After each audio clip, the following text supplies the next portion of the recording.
Les tours des gratte-ciel, c'est vraiment ce qui représente l'identité, le symbole de Villeurbanne. Donc à l'origine, elles étaient constituées pour être un petit peu la porte d'entrée du quartier. Donc c'est deux tours qui font 60 mètres de hauteur. On a donc traité toute une série de ravalements de façade sur les groupes qui avaient déjà été traités en réhabilitation. Par contre, sur les tours, au stade d'avancement dans lequel on s'est trouvé donc, en 2013, on a souhaité pouvoir porter tous nos efforts sur cette partie énergétique. Donc on a regardé dans les différentes propositions qu'on avait, celles qui avaient les meilleures références en la matière, et c'est ce qui a amené au choix à la fois de Syntec et de Hyundai Dostian sur cette opération.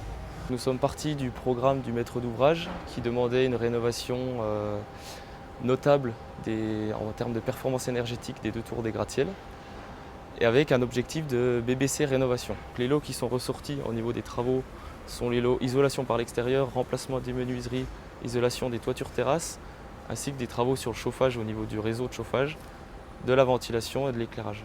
Au niveau de l'enveloppe financière, le programme de travaux a été estimé à environ 1 million d'euros hors taxes par tour. Syntec a aidé le maître d'ouvrage dans la recherche de subventions et a notamment aidé le maître d'ouvrage dans la rédaction des cahiers des charges, des mémoires techniques dans l'optique de poser un dossier auprès des organismes subventionnaires comme l'ADEME, la région, etc. L'idée, c'était de viser la performance maximum et de tenter d'obtenir toutes les aides et subventions qu'on pouvait avoir à travers une labellisation, par exemple, si on pouvait l'obtenir, ce qui a été effectivement le cas. La seule contrainte qu'on avait réellement pour concevoir le projet, c'était le site en lui-même.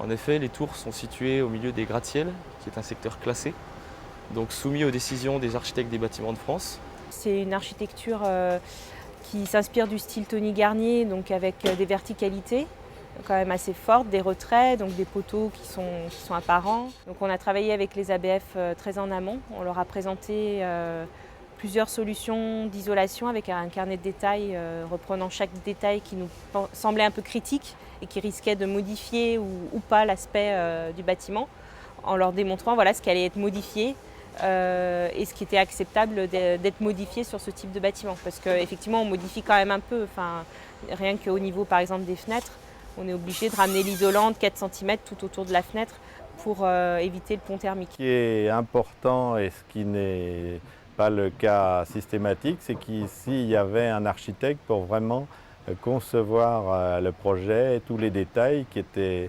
extrêmement complexes, puisque l'objectif pour nous c'était vraiment de respecter l'architecture d'origine de l'immeuble. Le résultat qu'on vient de voir aujourd'hui est intéressant. Nous avons fait le choix pour l'isolation par l'extérieur de partir sur une isolation thermique de 16 cm en polystyrène et de recréer tout ce qui est modé nature avec des appuis à haute densité que nous avons utilisés pour faire les corniches, les appuis de fenêtres, etc. Au niveau des menuiseries, la performance thermique retenue pour toujours garder l'objectif de BBC rénovation, c'était un UW, performance de la menuiserie de 1,4 watts par mètre carré par Kelvin. Et au niveau des matériaux retenus pour les menuiseries, ça a été du bois pour revenir sur les matériaux d'origine. Le fait donc d'avancer les menuiseries au nu extérieur nous a permis de faire un recouvrement de l'isolant sur les cadres de la menuiserie pour ainsi casser tout pont thermique. Et là, on a procédé à la même technique pour l'isolation des terrasses et l'isolation par l'extérieur.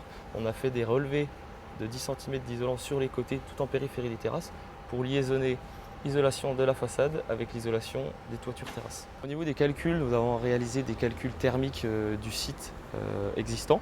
Donc nous sommes tombés sur une classe D pour l'aspect énergie et classe E pour les gaz à effet de serre.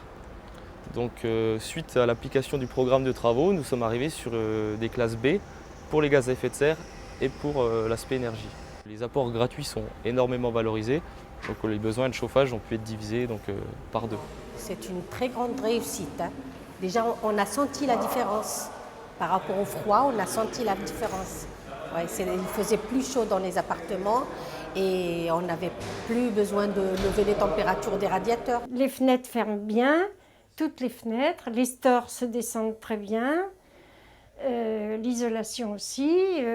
Quand il y a beaucoup de vent, on n'entend presque pas. Enfin, je ne sais pas si c'est parce que c'est chez moi, mais c'est très bien.